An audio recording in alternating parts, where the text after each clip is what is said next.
figure in Cincinnati. Chuck Mayshock was thrown out of that game at the West Regional in Salt Lake City. He gave Mike Kitts, one of the officials, a hard time after Bob Huggins had been ejected.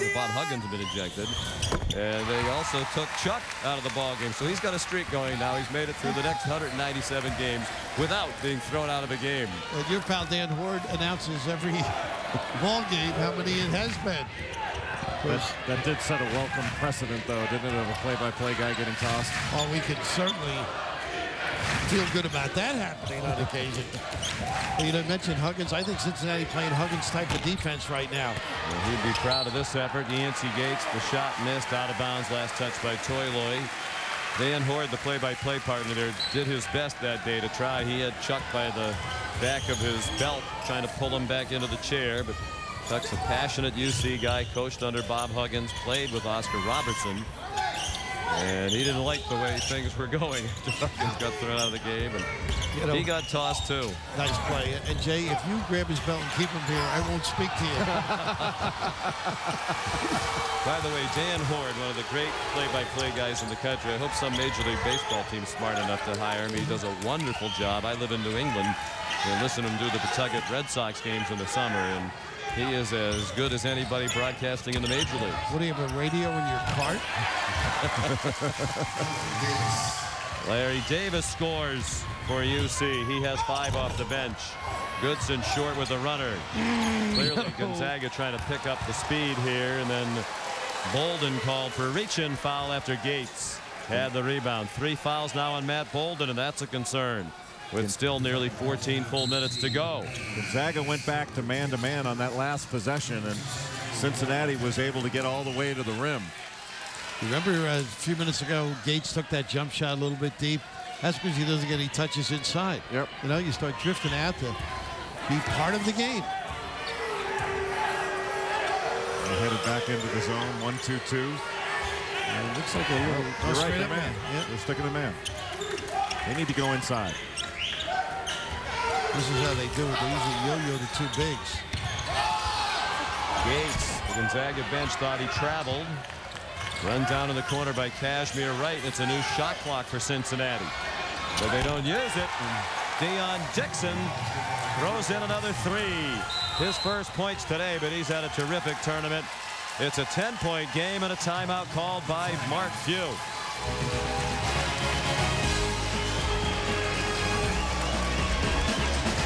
It's about 300.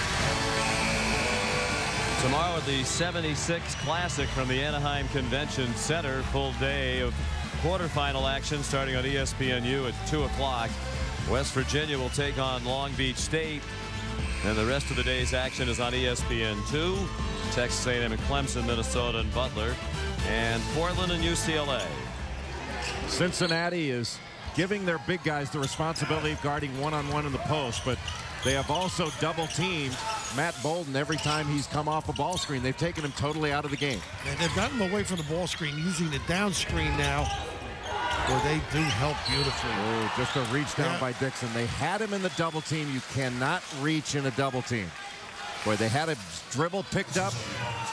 Bolden catches it, the drive. Now here comes the double. You just can't reach down. That's the reach down there. Just keep your arms up and keep them locked in that double team. Third foul on Dixon, 8th team foul, so it's a 1-and-1 for Bolden, who's been tremendous from the free throw line in the first 2 games here. 15 out of 15 against Colorado and Wisconsin. And for the year entering tonight, 25 of 28 for 89%. He's 2 out of 3 now from the line this evening. Interesting to watch coaches work. Mick Cronin take certain guys out of the game for Gonzaga, whether it's Bolden or Gray or Harris, and let the others beat you. It's exactly what he's doing. It's a percentage play, and their scouting reports, Cincinnati's, and a lot of people are very, very detailed. It's up to the players to absorb those details, and Cincinnati clearly has. Well, we know Mark Few is one of the great coaches in the country as Dixon scores again, but I think you have to be very impressed by how well prepared Mick Cronin and his staff have this Cincinnati team. Double by Wright, ineffective. Rare open look for Stephen Gray. Harris on the offensive glass. That all started with Wright doubling, and they never got back in proper space. And I don't think that's what they wanted, Cincy.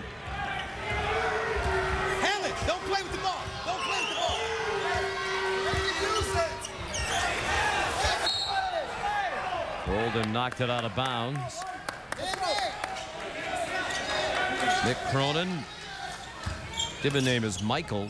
Don't play with But it. as soon as he came out of the womb, his relatives started calling him Nick. So he was in the first grade. They were doing attendance. Teacher said Michael Cronin. He didn't know who they were talking about. I didn't even know my real first name in the first grade. Oh, that should be a tip. Davis has got to be careful. So demonstrative, not agreeing with, and now Bolden and he get into it. Very chippy. Second foul on Gates. The 9th team foul, so the next one will make it the double bonus and 2 free throws the rest of the way for the Zags. Well, right here, He's got to be smarter. He's got to be smarter than that. Now, you see now an official can give you a T on that. Yeah, but he wasn't moaning about the call. It was just the missed shot and the foul.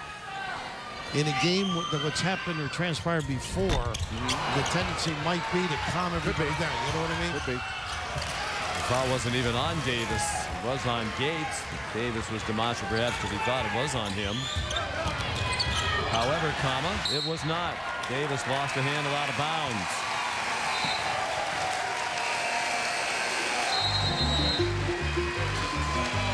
Nighttime in Maui as the clock runs down on the 26th EA Sports Maui Invitational.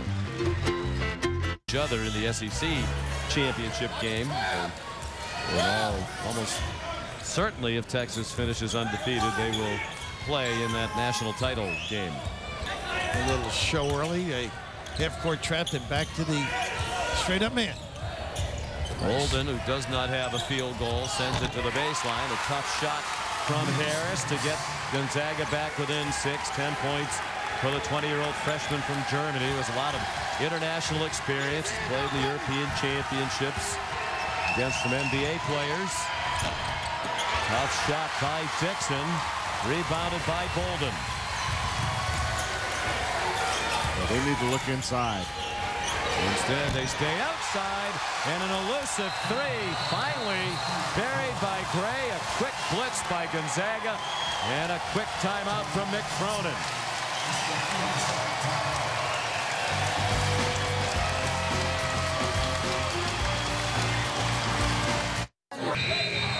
Mick Cronin in Cincinnati.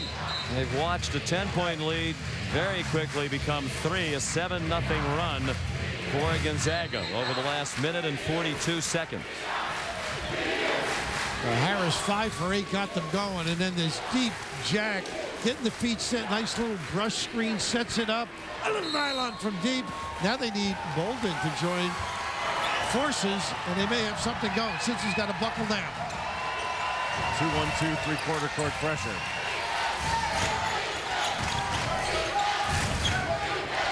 And a lob, and count it. Boy, it looked like that might not get through, and Deontay Vaughn threw it up there, but he was able to complete it to Lance Stevenson, who'll have a chance for a 3-point play. Out of the timeout, and what a great setup. Unbelievable, and the courage to make